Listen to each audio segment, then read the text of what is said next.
Vitamin B12's role in cardiovascular health has long been simplified to one narrow biochemical pathway: the regulation of homocysteine. While this function is important, since elevated homocysteine is an independent risk factor for heart disease, the story is far richer and more biologically nuanced than it first appears. Beneath this well-known mechanism lies a deeper, underappreciated contribution: B12 as a systemic guardian of vascular integrity, endothelial function, and long-term protection against atherosclerosis. In this expanded view, B12 no longer plays a background role. Instead, it emerges as a potentially pivotal nutrient in the body's defense against cardiovascular decline. The endothelium, the thin inner lining of blood vessels, is far more than a passive barrier. It is a dynamic organ that regulates blood pressure, prevents clot formation, modulates immune responses, and controls the passage of nutrients and cells into tissues. Healthy endothelial cells produce nitric oxide (NO), a signaling molecule that dilates blood vessels, reduces inflammation, and prevents platelets from sticking to the vessel walls. This balance is fragile, and it can be disrupted by oxidative stress, inflammation, or metabolic dysfunction. When that happens, the door opens to endothelial dysfunction, a precursor to atherosclerosis and one of the earliest signs of cardiovascular risk. Vitamin B12 appears to exert subtle but meaningful influences on this system beyond its homocysteine-lowering capacity. Some experimental data suggest that B12 may directly enhance nitric oxide bioavailability by reducing oxidative stress within endothelial cells. This effect likely occurs through its involvement in methylation-dependent detoxification pathways, which neutralize harmful intermediates like reactive oxygen species. By facilitating proper methylation, B12 helps maintain the delicate biochemical balance needed to preserve endothelial responsiveness and vascular tone. In cases of subclinical B12 deficiency, the endothelial layer becomes more susceptible to dysfunction, losing its flexibility, becoming more adhesive to inflammatory cells, and initiating early plaque formation. This cascade can occur even in the absence of classic risk factors like high cholesterol or hypertension, which makes it all the more insidious.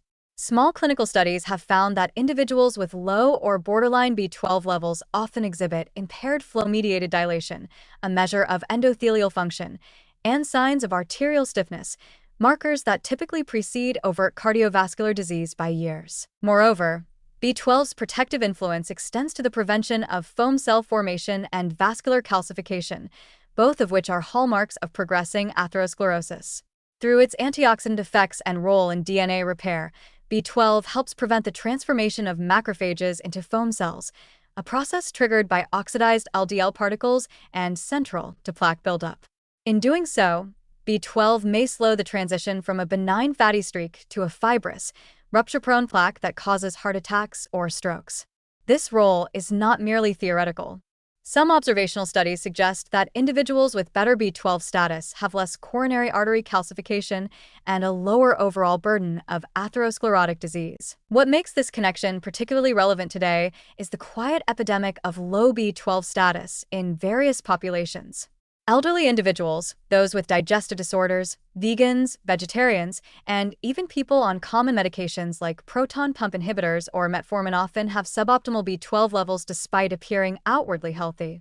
These subtle deficiencies may not trigger overt symptoms, but can still impair endothelial resilience, promote vascular inflammation, and silently contribute to atherosclerotic progression. Therapeutically, B12 supplementation, especially in its methylated form, has shown promise in improving vascular function in certain groups, particularly when combined with folate and B6. While large-scale intervention trials are still needed to confirm its efficacy as a standalone cardiovascular therapy, the risk-to-benefit ratio is highly favorable. B12 is inexpensive, safe, and generally well-tolerated, even at high doses.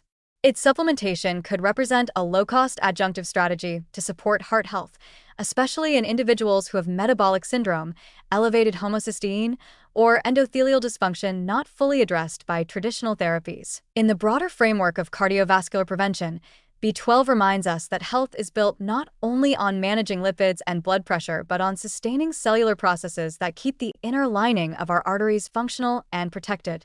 Its effects are quiet, often unnoticed, and deeply systemic, providing the biochemical stability that allows the vascular system to resist stress, repair damage, and maintain its crucial flexibility over a lifetime. In the end, vitamin B12 may be one of the cardiovascular system's most discreet allies.